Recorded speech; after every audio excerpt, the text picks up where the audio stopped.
আমাকে জড়িয়ে ধরো। তোমাকে জড়িয়ে ধরবো আমি, কিন্তু এটা কি ঠিক হবে? কেন? আমরা তো হাজবেন্ড ওয়াইফ। তবু কিছুদিন পর এসব করলে ভালো হতো না? কেন? তোমার মনে অন্য কোনো মেয়ে আছে নাকি? আরে না পাগলি। তাহলে আমাকে জড়িয়ে ধরো। তোমার শরীর এত নরম কেন? এইটা আমার শরীর না, এটা আমার পম্পম। ও সরি, অন্ধকারে হাত কোথা থেকে কোথায় গেছে খেয়াল ছিল না। এমন ভাব করছো যেন আমি অপরিচিত কোনো মহিলা। আসলে আমার হাত পা কাঁপছে। আজকে প্রথম কোনো মেয়ের সাথে এক বিছানায়। তুমি কাঁপছো না, তোমার লুঙ্গি কাঁপছে। মানে? নিচে হাত দিয়ে দেখো। ও, এটা তো আমার মানে হিসুর যন্ত্র। কিছুদিন আগে। Side please, side please. আরে সাইডই দিতে চাই না কেউ। আরে আস্তে, তুই তো ধাক্কাধাক্কি করে সবাইকে ফেলে দিচ্ছিস। 500 টাকা খরচ করে কনসার্টে আসছি, টাকা উসুল করতে হবে না? আর এইখানে এই ভিড়ের মধ্যে মানুষের আর ধুলাবালির যন্ত্রণায় আমি পাগল হয়ে যাচ্ছি। তবু আস্তে, কনসার্ট তো মাত্র শুরু হলো, থাম একটু। এভাবে উষ্টা খেয়ে পড়ে গেলে তখন ভালো হবে। বন্ধু, রাগারাগির কিছু নেই। আচ্ছা, আমি আসতেই যাব। রাজ আর নুহাস ভিড় ঠেলে একেবারে পিছন থেকে সামনে চলে এলো। এখানে শীতকালীন ফোক সঙের কনসার্ট হচ্ছে। বাইরে থেকে অনেক নামি দামি শিল্পীরা এসেছে। রাজ আর নুহাস ভিড় ঠেলে সামনে একটা জায়গা ফাঁকা পেয়ে চেয়ার টেনে বসে পড়ল। মাইকে ডাকা হচ্ছে, এবার আপনাদের জনপ্রিয় কণ্ঠশিল্পী শ্রেয়ার পারফরমেন্স হবে। ভ্রমর গানটি নিয়ে আসছে শ্রেয়া। এই বন্ধু, এই শ্রেয়াটা কে রে? নতুন সিঙ্গার, কিছুদিন হলো একটা অডিশনের মাধ্যমে চান্স পেয়েছে। যেমন গানের গলা তেমন চেহারা। বন্ধু, আমি প্রথম দেখে ক্রাশ খেয়ে ফেলেছিলাম। তোর মুখ বন্ধ রাখ, গন্ধ আসতেছে। আর তোর পছন্দ সম্পর্কে আমি জানি। দেখার পরে যদি তুই ক্রাশ না খাস তবে আমার নামও নুহাস না। ওকে প্যারারিস না, দেখা যাক। শ্রেয়া স্টেজে আসছে। শ্রেয়া স্টেজে উঠে আসলো। শাড়ি পরিহিতা এক রমণী, কালো চাদর চড়ানো গায়ে আর গলা পর্যন্ত চুল। স্টেজে এসে মাইকে হাতে নিয়ে গান ধরল। গান গাইছে শ্রেয়া। এতক্ষণে অডিয়েন্সের সব কথা এখন বন্ধ হয়ে গেছে। সবাই শ্রেয়ার গানে মগ্ন। কিরে রাজ, কেমন আমার ক্রাশ? এই কিরে, কোথায় তাকিয়ে আছিস? রাজ শ্রেয়ার দিকে 4 আঙ্গুল পরিমাণ মুখ হাঁ করে তাকিয়ে আছে। নুহাস ডাকছে, গালে থাপ্পড় দিচ্ছে, কিন্তু রাজের কথা কানে যাচ্ছে না। ও যেন শ্রেয়ার গানের সেই কৃষ্ণ। এই মুখে মাছে ঢুকবে তো। গানটা শুনতে দে, কত সুন্দর গান গায় মেয়েটা। কি? এবার বুঝলি তো আমি শুধু শুধু বলি না। তো বল, কয় বালতি ক্রাশ খেয়েছিস? আমি ক্রাশ খেতে যাব কেন বন্ধু? সত্যি কথা বলতে আমি না মেয়েটার প্রেমে পড়ে গেছি। এটা মেয়ে না, অপ্সরা। বলেছিলাম তো যে আমার ক্রাশ। হপ, ও আমার প্রথম প্রেম। তোর ক্রাশ কেমনে? ভাবির প্রেমে পড়েছিস? এসব বাদ দে, ধর্মে সইবে না এসব পাপ। তুই কি ওনাকে বিয়ে করছিস যে আমার ভাবি? উনি জেগে জেগে স্বপ্ন দেখা বন্ধ কর। কেন, তোর জলে কেন? আমার জ্বলছে কোথায়? আমি জাস্ট বলছি তোকে। আচ্ছা, তুই এখানেই থাক, আমি আসছি। এইদিকে শ্রেয়ার গান শেষ হয়েছে। শ্রেয়া স্টেজ থেকে নেমে মাঠের একটু আড়ালে ফোনে কথা বলছিল। তখনই রাজ সেখান দিয়ে হিসু করে ফিরছিল। হঠাৎ মাঠের মাঝখানে অন্ধকারে কাউকে দেখে রাজ প্রথমে একটা ঘাবড়ে যায়, পরে ফোনে কথা বলছে শুনে এগিয়ে যায়। দূর থেকে লক্ষ্য করে আর কথার কণ্ঠস্বর শুনে বুঝতে পারে যে এটি শ্রেয়া। রাজ দ্বিধায় পড়ে যায়, যাবে কি যাবে না, যাবে কি যাবে না, এমন ভাবতে ভাবতে 1 পা 2 পা করে এগিয়ে যায় রাজ। মিস, আপনি কি বিজি?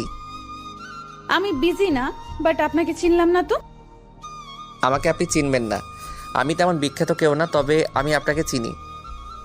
তো বলুন আমি কে? আপনার 2টা পরিচয় আছে। একটা সারা দুনিয়া জানে, আরেকটা আমি ছাড়া কেউই জানে না। ও আচ্ছা, তো বলেন শুনি। প্রথমত, আপনি শ্রেয়া, যিনি একজন বিখ্যাত গায়িকা আর অনেক ফ্যান ফলোয়ার। আর দ্বিতীয়ত, আপনি শ্রেয়াই কিন্তু আমার মনের রানী। আপনাকে প্রথম দেখেই এমন ক্রাশ খাওয়া খেয়েছি, আমাকে যে যত বড় বাসি দিক না, আমার কিচ্ছু যায় আসে না। ধন্যবাদ, আপনার কথা শুনে খুশি হলাম আমি। শুধু খুশি হলে হবে, আমার সাথে কফি খেতে যেতে হবে। মানে আমি আপনার সাথে কফি খেতে যাব কেন? প্রশ্নটা একটু কঠিন হলেও এর জবাব আমার কাছে আছে। যেমন? এখানে এত মানুষ থাকতে কেউ এই সময় মাঠে এসেছে? না তো। এখানে এত মানুষ থাকতে কারোর সাথে আপনার কথা হয়েছে? না, হয়নি। আর এখানে এত ফ্যান থাকতেও কেউ আপনাকে কফি খেতে যাওয়ার জন্য জিজ্ঞাসা করতে পেরেছে? না। এর মানে এখন কি দাঁড়ায়? আমাকে আপনার সাথে কফি খেতে যেতে হবে? আমার বলার সাধ্য ছিল, আমি বলেছি। এখন আপনি যদি যেতে চান খুশি হব, না হলে ওই যে ওইখানে দাঁড়িয়ে থাকা ফ্যানদের একজন ভেবে নেব নিজেকে। থাক, আর কষ্ট খেতে হবে না। তবে আমি কফি খাই না, আমি আদা দিয়ে চা খাই। কোনো ব্যাপারই না, আসুন আজকে আপনাকে স্পেশাল চা খাওয়াবো। তার আগে ওয়েট, এই চশমাটা নেন। চশমা পড়তে যাব কেন রাতের বেলায়? আপনাকে চেনে না এমন একটাও ছেলে দেশে আছে? চা খেতে গিয়ে যদি চিনে ফেলে? ও রাইট, সরি, আসলে মাথায় ছিল না একদমই। এখন চশমাটা পরুন, আর এই যে আমার মাফলারটা গলায় জড়িয়ে নেন। রাজ শ্রেয়ার গলায় মাফলার পেঁচিয়ে দিচ্ছে, আর শ্রেয়া ড্যাব ড্যাব করে তাকাচ্ছে রাজের দিকে। একটা ছেলে মাফলার পরিয়ে দিচ্ছে শ্রেয়াকে। এটা শ্রেয়ার বিশ্বাস হচ্ছে না। হয়েছে, এবার কেউ চিনবে না। একেবারে গুপ্তচর বানিয়ে ফেলেছি। আমি নিজেই চিনব না, হয়তোবা দূর থেকে। এখন যাওয়া যাক, আমি আধা ঘন্টা সময় দিতে পারবো। আমার গার্ডরা আমাকে খুঁজবে না হলে। ওকে, তাহলে সময় নষ্ট না করে চলুন। রাজ শ্রেয়াকে নিয়ে চা খেতে গেলে সেখানকার পরিবেশ রাজের ভালো লাগলো না। একগাদা মানুষ চারিদিকে, এখানে শ্রেয়া চা খাবে কিভাবে সেটা হবে না। রাজ শ্রেয়ার হাত ধরে শ্রেয়াকে ছোট বাচ্চাদের মতো পথ দেখিয়ে মাঠে নিয়ে গেল। পাশে থাকা দোকান থেকে দুইটা টুল আর সাইড থেকে গাছ ভেঙে আগুন জ্বালিয়ে দিল। দোকানদার মামার কাছ থেকে ভালো করে দুইটা স্পেশাল চা বানিয়ে এনে শ্রেয়ার হাতে কাপ ধরিয়ে দিল রাজ। কি কেমন লাগছে? ঠিক আছে, এরকম ভাবে কখনো চা খাওয়া হয়নি। তাহলে আমাকে মনে থাকবে? অবশ্যই মনে থাকবে। আপনার নামটাই জানা হলো না এতক্ষণে। নামে কি আসে যায়? যদি ভবিষ্যতে দেখা হয় কখনো বা আমাদের তাকদিরে থাকে, তাহলে নাম কেন, অনেক কিছু জানবেন। আপনি কেমন যেন কবি কবি স্টাইলে কথা বলেন। কবি তো আপনার জন্য কবিতা লিখতে চাই, বাট আপনি বোঝেন না। কিছু বললেন? না, তেমন কিছু না। এই শুনুন, আমাকে না এখন যেতে হবে, আমি যাই কেমন? যাই বলতে নেই, বলুন আসি। আপনার সাথে পরিচিত হয়ে ভালো লাগলো, খুবই ভালো আপনি। আপনিও খুব মিষ্টি। আচ্ছা আসি তাহলে, কেমন? ওকে, দেখা হবে আবার। শ্রেয়া চলে যেতেই রাজ সেখানেই বসে রইল। স্টেজে উঠেই শ্রেয়া আবার গান ধরল, মিলন হবে কতদিনে আমার মনের মানুষেরও শনে। এই শালা, তুই এখানে বসে আছিস কেন? আমি পুরো মাঠে খুঁজে এলাম, বাট তুই নাই। এমনি একটু ব্যস্ত ছিলাম। এবার বলো, কেন খুঁজছিলি? শ্রেয়ার গান শুরু হয়েছে, শুনবি না? শুনছি তো এখান থেকে। তুই না এতক্ষণ টিকিট করলি? আমার টিকিটের দাম উঠে গেছে। কিভাবে উঠলো? তোকে বলবো বলবো ভাবতেছি, বাট তুই বিশ্বাস করবি না বললে। কি এমন কথা যে আমার বিশ্বাসই হবে না? শ্রেয়ার সাথে বসে এতক্ষণ গল্প করলাম, আর এই যে কাপ চাও খেয়েছি। হোয়াট? কখন? কিভাবে? আমাকে বললি না কেন? ওই, তুই শ্রেয়ার সাথে ওইখানে চা খেয়েছিস? হ্যাঁ, তো এখানে অবাক হওয়ার কি আছে? হ্যাঁ, আমি বিশ্বাস করি না। সেটা একান্তই তোর ব্যাপার। আর শোন, কাপগুলো এই মামার দোকানে দিয়ে আয়, আমি একটু হিসু দিয়ে আসি। নুহাস কাপগুলো হাতে নিয়ে ভাবছে যে আসলেই রাজ সত্যি কথা বলছে কিনা। তখনই দূর থেকে আসা লাউটের আলোয় নুহাস কাচের কাপে একটা মেয়ের লিপস্টিকের দাগ দেখতে পেল। মেয়েটা যে এখান দিয়েই চা খেয়েছে সেটা বোঝা যাচ্ছে। রাজ হিস্যু দিয়ে ফিরতেই নুহাস রাজকে প্রশ্ন করে, কিরে রাজ, তুই কি সত্যি শ্রেয়ার সাথে চা খেয়েছিস সেখানে? সত্যি বলতেছি, বাট তোর কথা শুনে মনে হইতেছে যে সেলফি তুলে রাখা উচিত ছিল। আমাকে ফোন দিয়ে ডাকতে পারতি তো, আমিও কথা বলতাম ওনার সাথে। আরে ভাই, আমি তখন ওই রকম মুডে ছিলাম যে তোকে ডাক দিতাম। এখন বাদ দে, ভবিষ্যতে আবার কত সুযোগ আসবে। রাজ আর নুহাস কনসার্ট উপভোগ করে সেখান থেকে চলে গেল। এইভাবে কিছুদিন কেটে গেল। আজকে রাজ একটা কনসার্টে গান গাইতে যাবে। আসলে রাজ নিজেও একজন সিঙ্গার, কিন্তু রাজ গানে তেমন মনোযোগ না, গুরুত্ব দেয় না।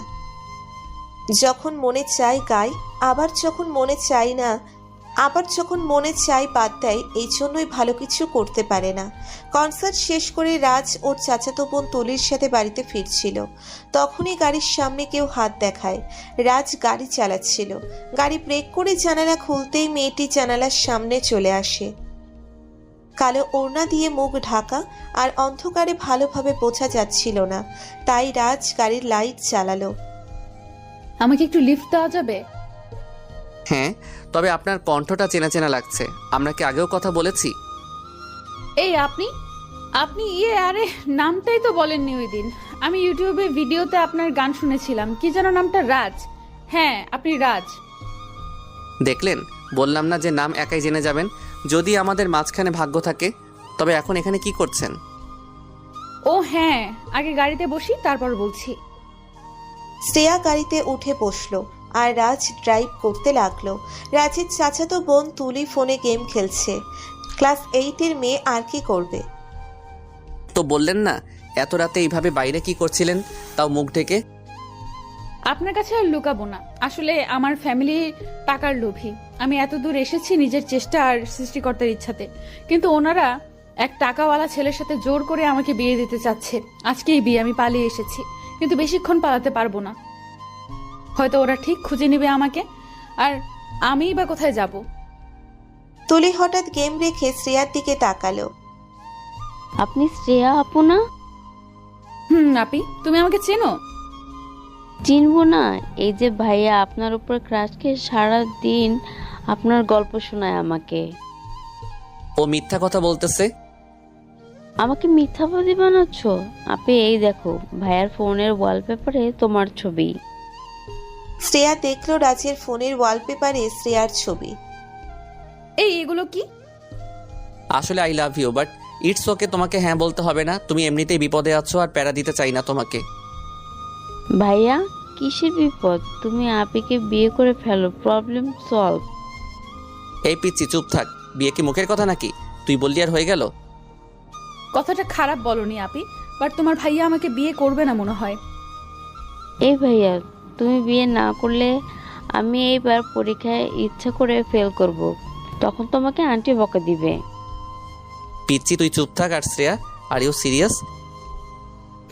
কারণ আমার কোনো চয়েস নেই, বাট তোমার থেকে বেটার চয়েসও কেউ নেই। ভেবে দেখো, এটা সারা জীবনের ব্যাপার। যদিও আমি তোমাকে ভালোবাসি। আমি ভেবে দেখেছি, আর সত্যি বলতে তোমার সাথে মিট হওয়ার পর থেকে আমি একা একা বসে তোমাকে নিয়ে ভেবেছি। কেমন যেন একটা অনুভূতি কাজ করে তোমার প্রতি, আর আমি লুকিয়ে তোমার কনসার্টেও গিয়েছিলাম।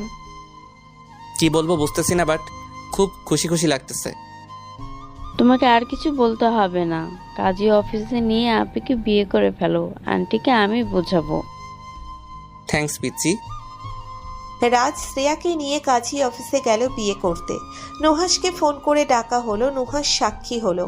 আসলে শ্রেয়াকে রাজের বউ হিসেবে দেখে ছেলেটা মারাত্মক শক খেয়েছে। কথা বন্ধ হয়ে গিয়েছিল ওর। রাজ বাড়িতে ফিরল শ্রেয়াকে নিয়ে। শ্রেয়াকে দেখে রাজের আম্মু অনেক খুশি হলেন, কারণ শ্রেয়ার যা চেহারা আর ব্যবহার যে কেউ মুগ্ধ হবে। শ্রেয়াকেও আর পছন্দের বিরুদ্ধে কাউকে বিয়ে করতে হলো না, আর রাজও নিজের পছন্দের মানুষটাকে জীবন সঙ্গী হিসেবে পেল।